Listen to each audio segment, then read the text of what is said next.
Hi, beloved. Welcome to your replay of the Coffee Chat all about weekly planning. My name is Courtney Louie, and I'm the creator behind Coffee Chat.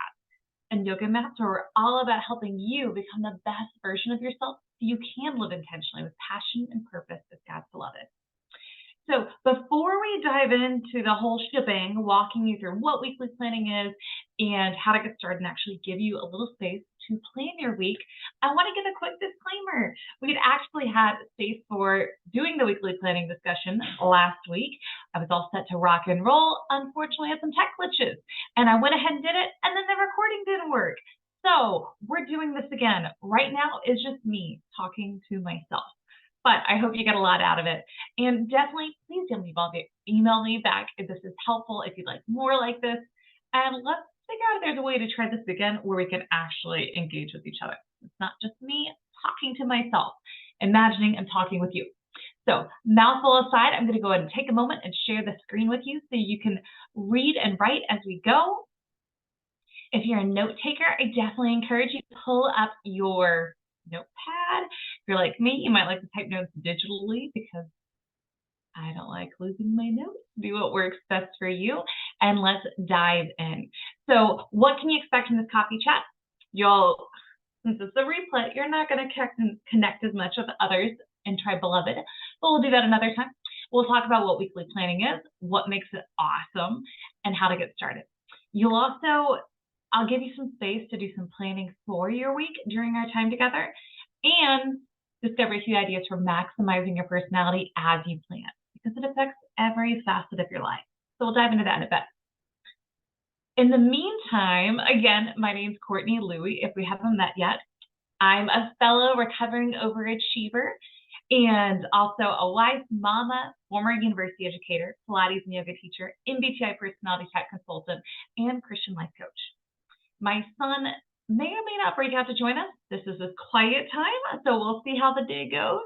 And I am passionate about helping fellow Christians become the best versions of themselves so that they can live intentionally with passion and purpose as God's beloved. Because when you know whose you are, that changes how you understand who you are, which also affects how you create a life that's in alignment with both. I will geek about that throughout our time together. So let's talk about what is weekly planning. Basically, it's when you sit down once a week to sketch out your plans for the coming week. There's not really an official right or wrong day to do it. Do what works best for you.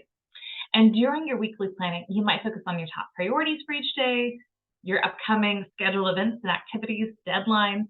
You might include your day-to-day rhythms, like, for instance, for me, that includes working out, cleaning, meals, I like that, errands, additional things like that. And I want to be absolutely clear that if you love to plan, you're not more holy than someone who doesn't love to plan, and vice versa. That's not what it's about. I do want to take a little moment because we're all about what does it mean to be God's beloved, leaning into that identity. And I thought it'd be really helpful to talk a bit about how does planning come into play with that. Scripture talks over and over again about how much of everything is in God's hands. And so I've got a few verses on the screen if you want to check them out. Proverbs 19:21, many are the plans in the mind of a man, but it's the purpose of the Lord that will stand. I'm going to hop on down Matthew 6:34. Therefore, do not be anxious about tomorrow, for tomorrow will be anxious for itself. Sufficient for the day is its own trouble. So a big thing, just a reminder for both you and I, is you can only control so much. And that's okay, and that's healthy. Something else to consider, compounding with that, your job is not to dictate and control everything that goes on in your life, but there is something to be said for preparation. So I adore this passage in the Bible from Jesus talking about the cost of becoming a disciple. And I want to be clear, he's not talking about weekly planning or time blocking or monthly planning. I think there's some core principles we can take away from that to consider with how we can be intentional about what it means to walk out in your unique life. So in Luke 12:25-33, he discusses the importance of estimating the cost when building a tower and considering manpower when a king is going to war. So suppose one of you wants to build a tower. Won't you first sit down and estimate the cost, see if you have enough money to complete it? Or if you lay the foundation and are not able to finish it, everyone who sees it will ridicule you, saying, "This person began to build and wasn't able to finish." Or suppose a king is about to go to war against another king. Won't he first sit down to consider whether he's able with 10,000 men to oppose the one coming against him with 20,000? If he's not able, he'll send a delegation while the other is still a long way off and will ask for terms of peace. In the same way, those of you who do not give up everything you have cannot be my disciples. So, in order to succeed with your plan, you need to cast a vision for the supplies and support you'll need. And you're not guaranteed that things will pan out the way you want it to by simply planning. That's just part of life. But you'll be more prepared to troubleshoot problems and move forward because you developed your game plan before launching into building a tower or going off to war. And you can see that translating to how you approach the week you're creating, the way you want to spend your time and energy. What kind of experience are you building? What kind of a life are you building? And obviously, Jesus wasn't saying, "Dude, you got to plan your week, create a schedule." I do believe, however, that we can apply this idea to how we approach our days by proactively considering what are our priorities, our responsibilities, and what are those possible obstacles that we can navigate more effectively. All right, still with me? Let's do this. How a weekly planning routine can improve your life. Now, obviously, since you decided to join me for the replay, I'm going to assume you're curious about weekly planning. Either you haven't done it yet, but you're curious how to get going, or you actively do it and you just love to learn some more tips and ideas about how to be even more effective with how you do it. So a few advantages if you have not begun weekly planning before is it gives you that white space to determine what are your priorities first, and then you can plan your days around them. I know you likely got a lot on your plate. You've got other relationships, other responsibilities, a lot of things that you don't really dictate to a certain degree. You don't really control. But when you have some clarity about what matters most to you, you're able to be a little bit more intentional. Even 1% better is better with how you build your day. So you can put the best of your energy toward those things that matter most to you. Another thing is when you're looking ahead as you plan for the week, the days to come, you can start identifying where you might have some potential conflicts. So for instance, maybe you're involved in a small group with your church or a local community, and you know that when you come home, it's good. First of all, it's gonna be an awesome time. But when you come home, you're gonna be so wired, and it may be hard for you to wind down and go to sleep. So that might mean it might affect the next day. It doesn't necessarily mean your day is garbage because you went to a small group, but it is worth considering, okay, so I might be dragging it the next morning, or I may not get as much sleep. So what can I do to set myself up for success to make the next morning easier? Maybe you make sure you prepare your breakfast, lay out your clothes, whatever those things are. And that's just like one example. You can try to plan things around your energy level and capacity. So again, kind of going off that concept we just talked about, being aware of when you have more energy and when you have less energy. What are the things that you may be having a big project you're focusing on that you're more apt to be more drained afterwards. So maybe that's the big priority for the day and you try to reduce everything else. You get the idea. And overall, that means that when you're looking ahead, it can reduce busy brain, it can help reduce stress, reduce decision fatigue, because you've already made these decisions for yourself in advance to give yourself a bit more white space. And one of my favorites is it can boost excitement for the days to come. You can build in things that you're looking forward to doing and give yourself the permission to enjoy the heck out of it. So how do you get started with weekly planning? Now, I know this looks really long, but it's actually not as complicated. Just big steps. Before we dive into that, I just want to encourage you, take what's helpful for you here and disregard the rest. What works for me may not work for you, and that's totally cool, and that's totally normal. So take what works, let go of the rest. And who knows, you may cycle back sometime and be like, oh, I'd like to try that. And I'm going to let go of this piece. Again, do what works best for you. So one of the first steps is deciding when you'll plan for the week. Pick a day and time to plan for your week. Now, if you're viewing this coffee chat, maybe you're doing it now. Maybe for you, it works better. You're fresher at the beginning of the week. So you might like to do it on Sundays or Mondays. Or maybe you're more jazzed. Fridays or Saturdays. Do what works best for you. Just give yourself a time slot to do it.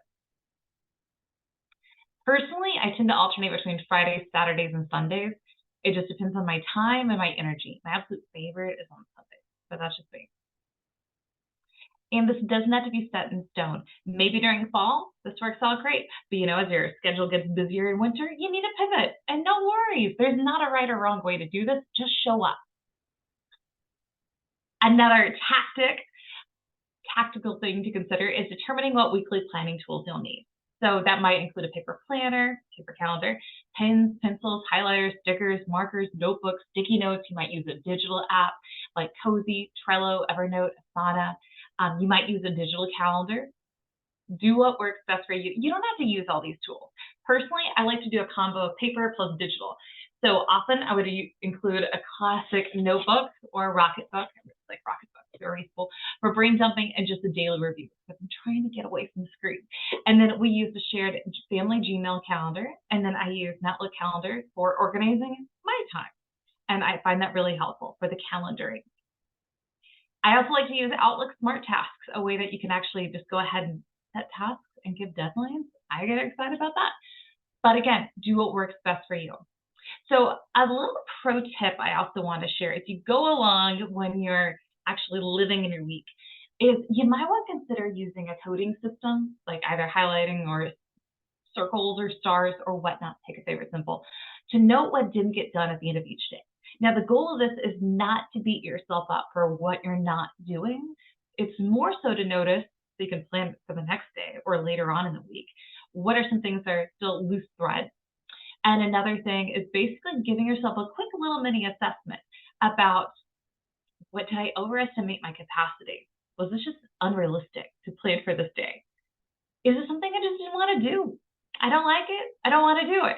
Or it wasn't necessary. It's not something that you actually even need to put on it.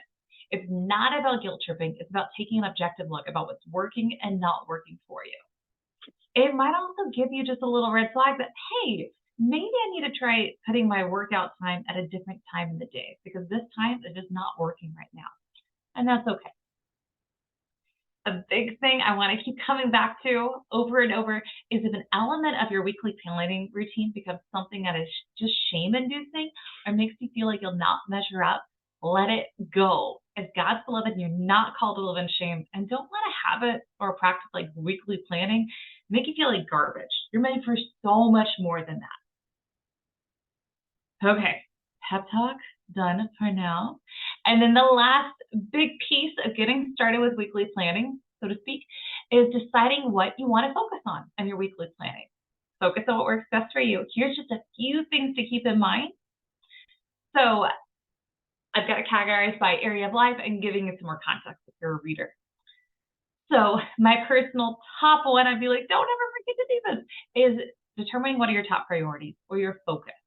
Now, you may have a focus for specific days or for the whole week.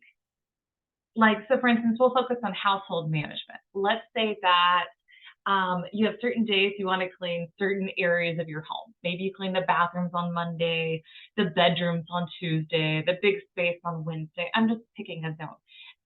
Figuring out what's the priority for that. There's also higher level priorities. So for instance, for your work, maybe there's a big thing you want to focus on. So for instance, for me, a big thing that I'm really focusing on for coffee chats and yoga mats is really serving my coaching clients. They're the top of the top, the cream of the crop when it comes to who and what I want to give my best energy to. And so that defines how I do other things. It doesn't mean I don't do other facets of coffee chats and yoga mats, but that's the one that gets the most of my energy. So just keeping that in mind, you have the unique privilege of living your life as God's beloved. No one else is going to be you. So just be intentional about how you choose to direct your energy. So another piece you might want to consider in your weekly planning is your spiritual growth focus planner study. Now, it's not necessarily about I'm going to grow specifically this way, specifically this house. It doesn't always work that way, right? You can't force growth all the time. But you can create space for growth. You can create space for a relationship to thrive. And really, the way I want you to think about this is how do you want to grow your relationship with God? How do you want to invest in that relationship?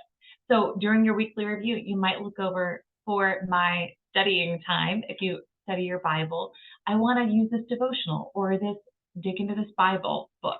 whatever it is, just giving yourself a bit of a structure. Just so you know when the next day rolls around and day after day, you have somewhere to start. You may end up pivoting, and again, pivoting is fine. Just give yourself a bit of guidance before you dive in. That would probably be very liberating and give yourself that space to be present and not distracted by what should I do.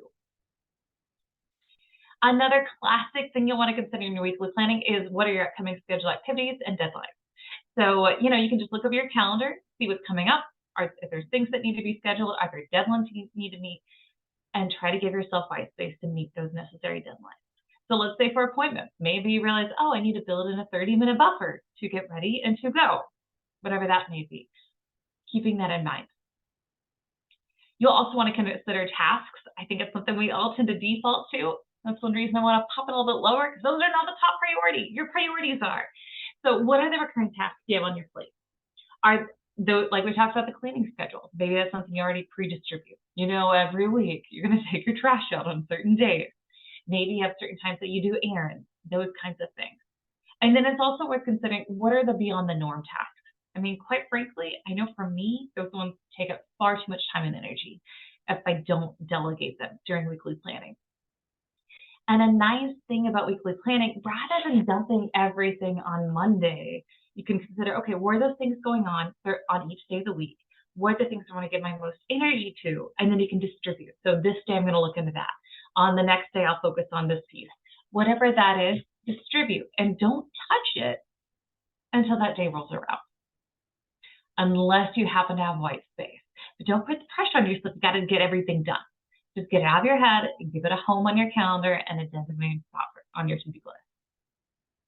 So the next couple ones I think are super fun, and it's so easy to forget about. But building a space for fun activities are cup fillers. So maybe you're like me and you forget to prioritize fun over work.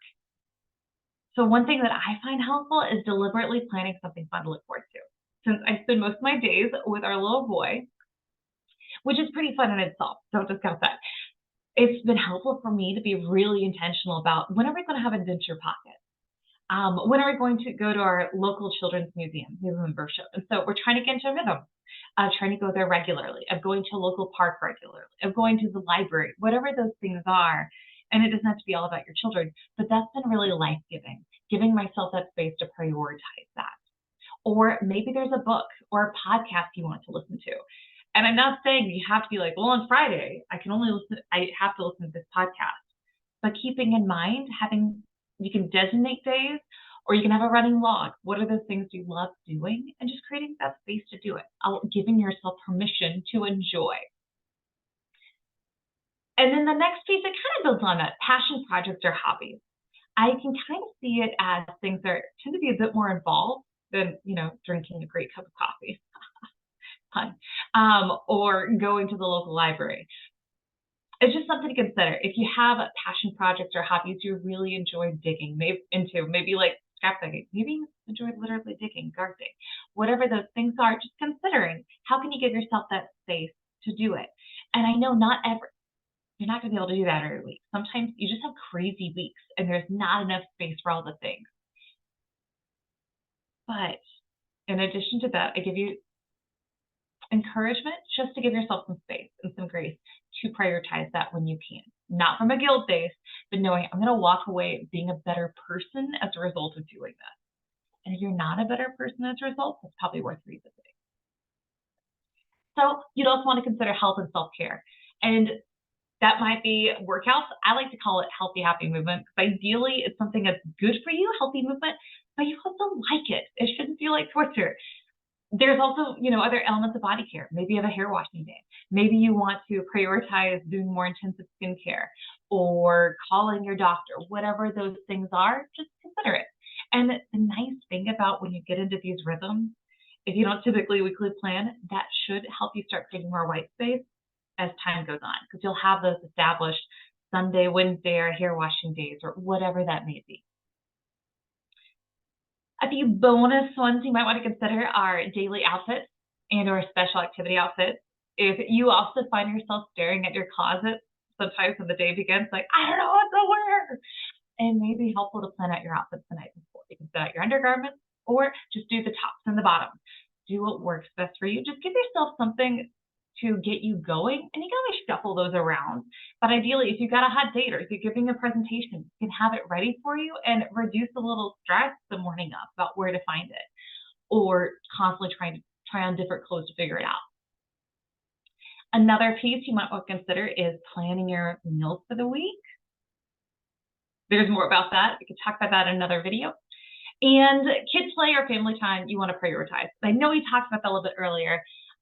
Since I have a child, I tend to think about this. But there's some activities I want to be really intentional about prioritizing with him because I don't tend to do that. I don't like crafting. So that's something that I've been trying to be intentional. Okay, so we're going to build in space for using scissors and glue and coloring, or maybe doing more sensory play. Now that's a bit more geared toward someone with a child that's preschool age and younger, but there might be other things you want to do. Maybe there's some books you want to dig into together. Maybe you have an outing you want to do, or a food you want to try, or whatever that is. Again, you don't have to get crazy granular, just if every moment, every hour designated. But if it's helpful, consider. I know, like, for instance, we prioritize making fun foods on Wednesdays. We don't do it every week, and we don't do it every time. But having that space and knowing, like, I'm going to clean the kitchen that day because that's part of my rhythm has been really peace-giving. So I just dumped a lot on you. Definitely consider what works best for you. We could circle back to that another time. And then we build in space so you can plan your week. Here's your quick snapshot. I'm going to go ahead and keep going after we read through this because you're doing a replay, and that might be more user-friendly for you versus watching me just stare at you. Okay, so to plan your week, check your calendar, look at your schedule activities, your need to schedule activities, and see if you have any deadlines to meet. You'll want to ask yourself, what are the bigger needle movers you want to focus on? So those are your top priorities. I like to categorize, but that's just the way I work. It may not work for you. What are your top priorities when it comes to your work, to your family life, your self-care, your wellness? Like, if that helps, kind of breaking it down so it's less overwhelming, consider that. What are fun things you want to prioritize? And what are tasks or admin that need to be done? And then you'll pop in anything else. If I like to do it layer by layer, I find it a lot easier and faster. But again, do what works best for you. There's not a right or wrong way. Customize it for yourself. And we're going to talk about personality. Before we do that, though, I want to pop in a little bit about family weekly planning, because that's something that I love. My husband and I have been doing that for several years now, and it's been so life-giving. Basically, for us, it's when we sit down and look over what's going on for our whole family. Because I like to look over the week for myself, and then also we like to do it together and consider what are the things affecting our household, the things we want to do together as a couple, things related to our child, stuff like that. So the things we tend to focus on are making sure we have at least one Sabbath day each week. For us, that means no outside commitments, low tasks, more cup fillers. It's a priority for us. It usually doesn't move around. The only thing that may affect it is if there's events or travel, things like that. We like to review the upcoming family-related schedule activities and deadlines. If we want to try to get together with someone, we try to talk about it in advance. So we have an idea, so we can be proactive about it. Fun activities beyond the norm, tasks beyond the norm. This has shifted a bit, but for a time we did verse of the week. Now we do verse of the month that we do during mealtime. Super easy, super fun. And meal planning, we look at our budget, and then nagging things. Just if there's those nagging things that we realize we need to do something about, either we do it or we just need a time to do it. Okay, so, and I'm going to back it up a little bit more, and I promise we'll dive into personality, is celebrating the results of your weekly planning. So after you've gone through, planned your week, I encourage you just take a pause. It doesn't have to be hours upon hours. I mean, give yourself like 10 minutes tops or even less to just think about how did it work for you. Be gentle with yourself. This may be new when you're trying weekly planning. Again, there's not a right or wrong answer. There's not, like, if things don't go perfectly according to plan, welcome to being human. That's totally okay. God made you that way. So when you come back and you're thinking about planning for the next week, you might want to consider, especially if you're new to getting into the groove of this, how do you feel about your weekly planning? Did you try to plan too much?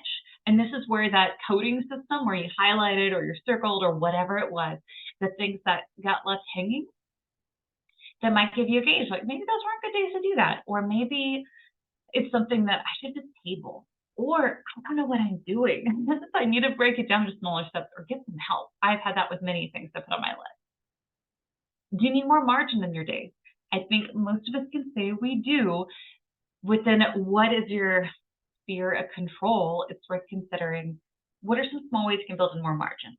So a big one I work on with my child and I, since it's usually him and I getting out the door, is realizing I need to build more time to prepare to get out the door. Because when it's just me, it's far easier. When there's another person involved, it's more complicated. So just remembering, like building a little bit buffer when we go out the door, nothing too crazy, whatever that may be. There's also considering, were there things you wished you planned for? Again, this is not about being guilt driven. It is worth considering, are there things that you knew were coming up that you forgot about?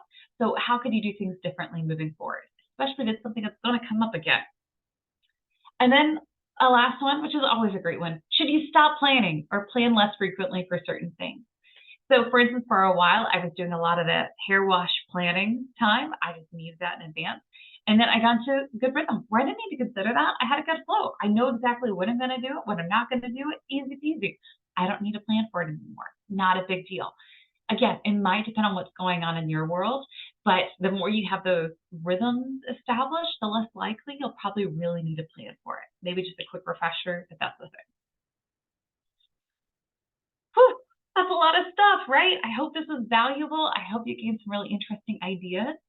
And before we close it out, I've got two more things. We're going to talk a little bit about personality. Now, it's a little bit trickier since, well, I'm presenting and talking to myself and talking to you. I wanted to encourage you to consider how much your personality can be leveraged as you plan your week and as you dive into your week. And so there's different kinds of ways to look at it. Since you're part of Tribe Beloved, I'm sure you've read the Embrace Your Potential playbook, or at least you've skimmed it. And in the freebie Embrace Your Potential playbook, you determined what is your top temperament. So there's 4 temperaments that I present to you from the Kersey temperaments order. There's idealists, rationals, guardians, and artisans. And each of them have a different way of relating to the world, to navigating life. What I love about Dr. Kersey's system is it's very simple, and that can make it a bit more approachable. So the way that he had done his research, he noticed that people tended to fall into 4 different kinds of camps, so to speak. There are ones who tend to be more abstract communicators, where they tend to focus more so on what they can sense with their intuition, big picture. I think one of the best ways to think about it is if you ask someone who leads with intuition to look at a forest, they more likely would notice the forest before they notice the individual trees. Big picture, more often than the details. And then you have concrete communicators who really tend to focus on what they observe through their 5 senses. So taste, smell, sight. Now I'm talking to myself, touch. I just forgot the last one, scent. Did I say that? So they tend to focus on those. They tend to be more detail oriented. They're just more attuned to the world around them. And so if you ask them to look at a forest, they most likely would notice the trees before they saw the forest. That's just where they gravitate to. I hope it's clear. There's nothing wrong with either perspective. Those who lead with intuition also use their senses. Those who lead with sensing also have intuition. You just might lean into it in different ways. Another way to think about it, and I promise it was bad, is let's say you're in a building, and we'll go with a house. We each have rooms that you're likely going to gravitate more toward. Maybe you love spending time in the kitchen. You love making coffee, you love making food, whatever it is, or you just spend more time there because you have a lot of food to make, period. Or you might gravitate toward, for me, let's say my home family office, because for me it's a space of creativity, a space of rest, a space of fun. You can see our preschool station over there. There's nothing right or wrong with either room. And each of us are likely going to go into each room. I like going to the kitchen for my coffee. The person who cooks in the kitchen likes going here so they can do work, so they can focus. They both have valuable places. And that's kind of what personality preferences are like. You might find yourself gravitating toward one room over the other. You'll still hop across the hall to the other room, but you'll end up staying in one place more likely. It's a more comfortable space to live. That's kind of how intuition and sensing work. It doesn't mean one room is better than the other. They just provide different functions, and we have different preferences. So we've got abstract, communicators, concrete communicators. And then we have those who are more cooperative or utilitarian in the way they like to make decisions.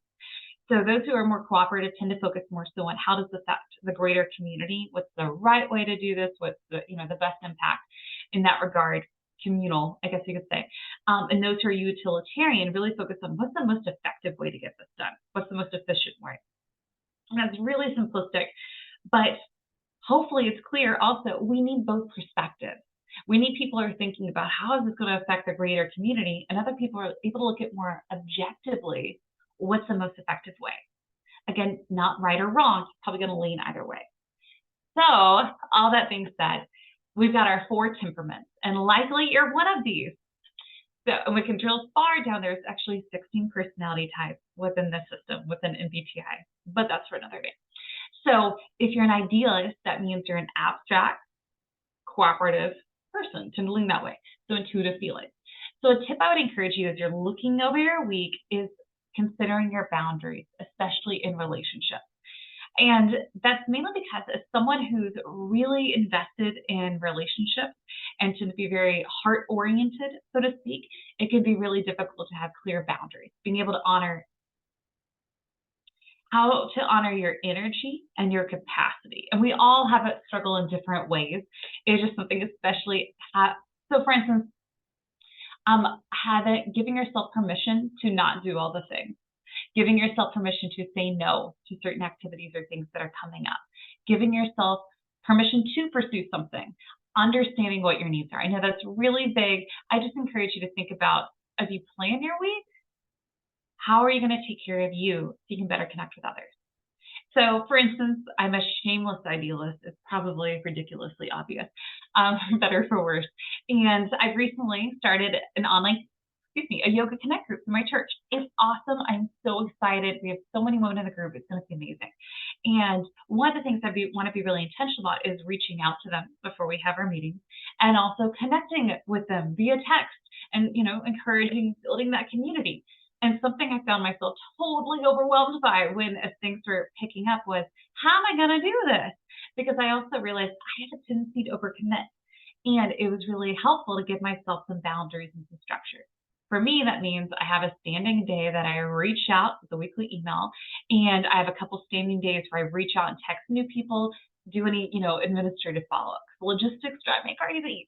And that's something that for me has been helpful and actually create a lot more space and peace so I can be more effective with my time and be more present for the rest of my life. So moving on to our next type, rational. So they lead with intuition, abstract thinker, and thinking, a more utilitarian approach.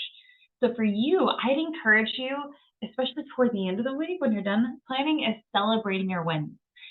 It's so easy to criticize yourself for all the things you didn't achieve in the way you wanted to, but it's important to recognize your victories, the ones you planned or otherwise. Celebrate your wins. Those are still wins.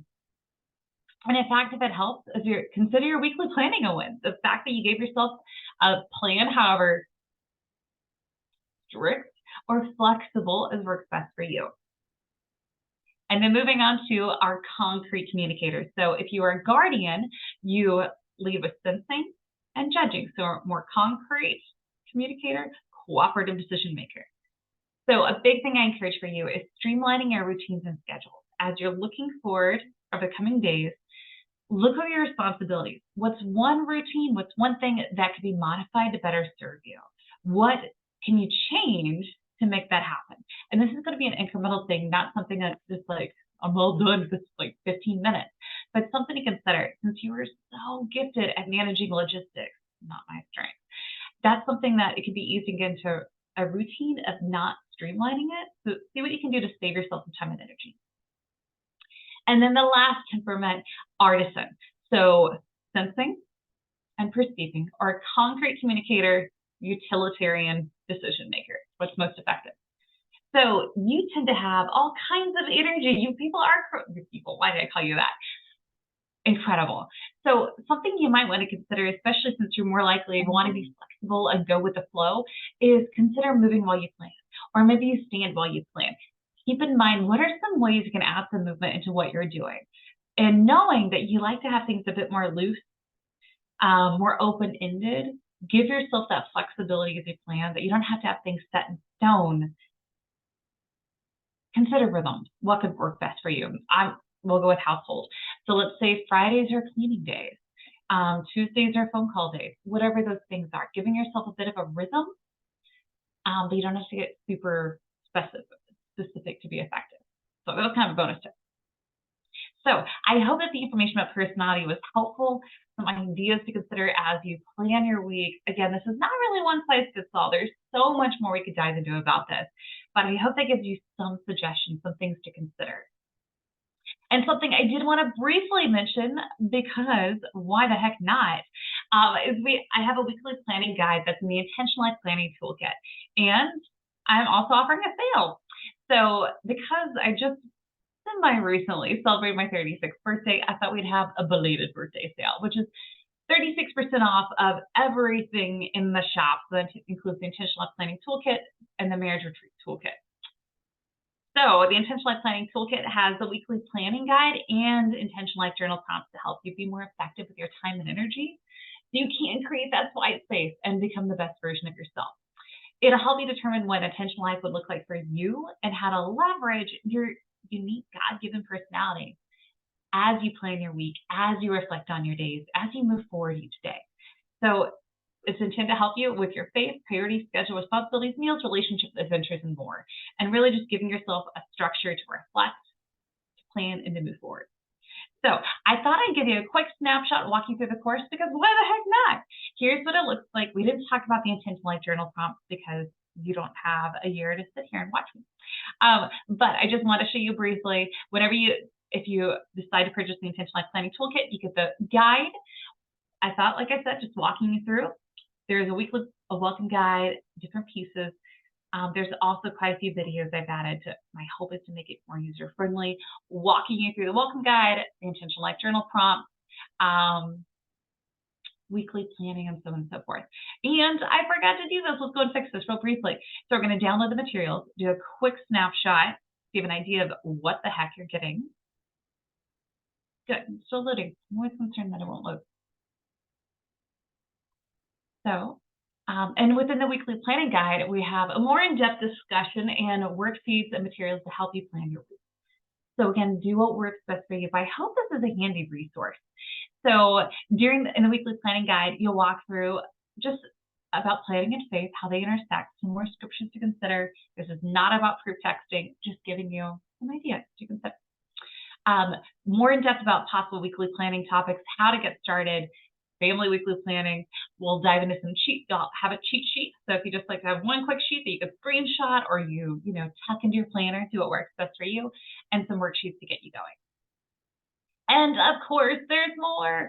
And I promise I'll end the sales pitch, but it's been a real game changer for me. And I really would hate to not tell you about it. So in the Intentional Life Journal prompt, we dig into what self-reflection can look like, and it doesn't have to be quite as complicated and woo-woo as I think sometimes we make it seem. Some suggestions about how to make the most out of the prompts, and there's a ton of different journal prompts for you to consider. If those are a good fit for you, you can always pick and choose, and of course, some personality tips, because to become the best version of yourself, a big piece of that is simply understanding who you are, how God wired you to be, and how to make the most out of it. No personality is better than another, and we can fangirl about that all day. But I want to go ahead and stop about that. So we're having a birthday sale, and I will include this in the email. I'm so glad you're able to click play and join me for the coffee chat about weekly planning. And I hope to see you in a future coffee chat for real, where it's not just a replay. So thank you again so much.